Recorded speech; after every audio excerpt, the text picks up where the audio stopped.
Olá! Talvez você está estudando e está se perguntando como surgiu a química orgânica. Então, se essa é a sua dúvida, seja bem-vindo ao tutorial de Química.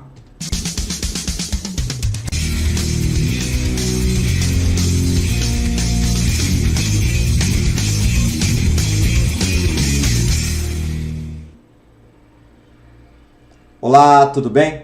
Bom, eu acho que mais importante quando a gente estuda alguma coisa é entender a história daquilo, como que as coisas aconteceram. Por isso, nesse vídeo de hoje, vamos falar um pouquinho da história da química orgânica, de como ela surgiu. Mas antes, inscreva-se no canal e ative o sininho. Tudo bem? Vamos lá então. A química orgânica, antes de mais nada, ela é definida como a área da química que estuda a maioria dos compostos formados pelo elemento carbono. Por que a maioria dos compostos? Porque existem alguns compostos que têm carbono e não são estudados na química orgânica. Eles estão estudados na outra frente da química, que é a inorgânica. Na verdade, são compostos derivados, vamos dizer assim, do CO2. Aí você vai encontrar os carbonatos, os bicarbonatos, o ácido carbônico, tá? Então, compostos que têm essa derivação, eles ficam lá para a inorgânica e não para a orgânica. Mas ainda continua a pergunta: quando essas diferenças entre orgânica e inorgânica começaram? Bom, vamos entender o seguinte.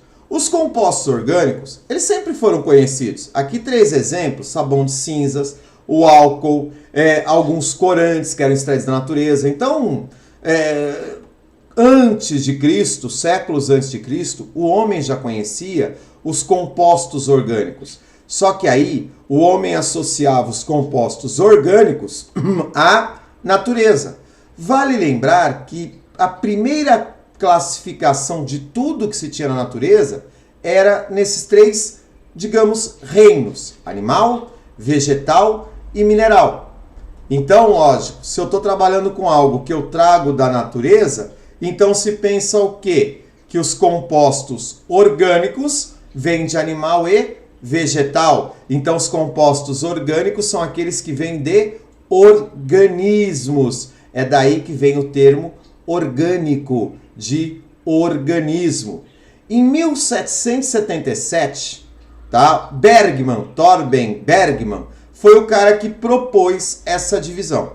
Então ele divide a química orgânica, que é a química que estuda os compostos derivados de seres vivos, e a química inorgânica, que é a química que estuda os compostos de origem mineral. Então ele coloca aqui os reinos vegetal e animal, e aqui o reino mineral. Pronto, tá feita a sacada.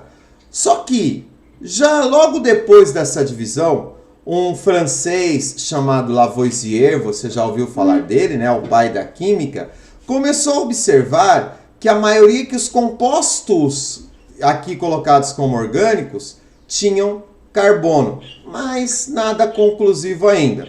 A coisa andou. Berzelius diz o seguinte: ora, o que é orgânico é orgânico porque o ser vivo tem uma força interna que gera o composto orgânico. Então Berzelius propõe a teoria da força vital. A força vital é formulada nesse momento. Porém, em 1828, o alemão Wöhler, tá, que era um discípulo de Berzelius, por incrível que pareça, e estudando compostos inorgânicos, meio que por um acaso, ele faz essa reação. Ele consegue transformar um sal, um composto inorgânico, em um composto orgânico.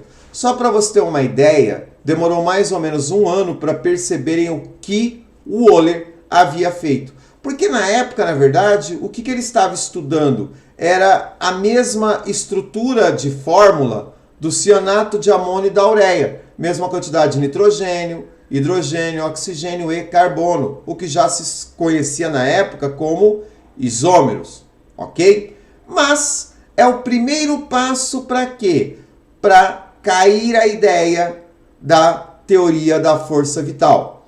E Berthelot, tá? Em 1866, olha quanto tempo depois, consegue, por aquecimento, transformar acetileno em benzeno.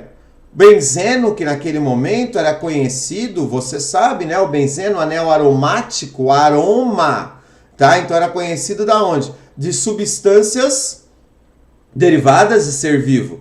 E de repente ele consegue produzir o acetileno. De vez, a teoria da força vital é derrubada.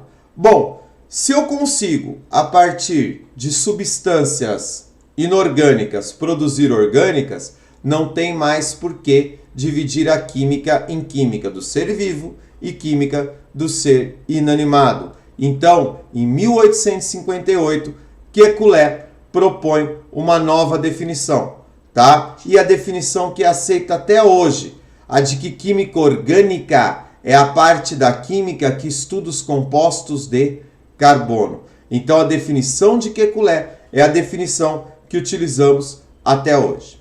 Ok? Então, tá aí para você um pouquinho da história de como aconteceu e como chegamos naquilo que conhecemos hoje como química orgânica. Tudo bem? Tranquilinho? Gostou do vídeo? Deixa o seu joinha. No mais, bons estudos!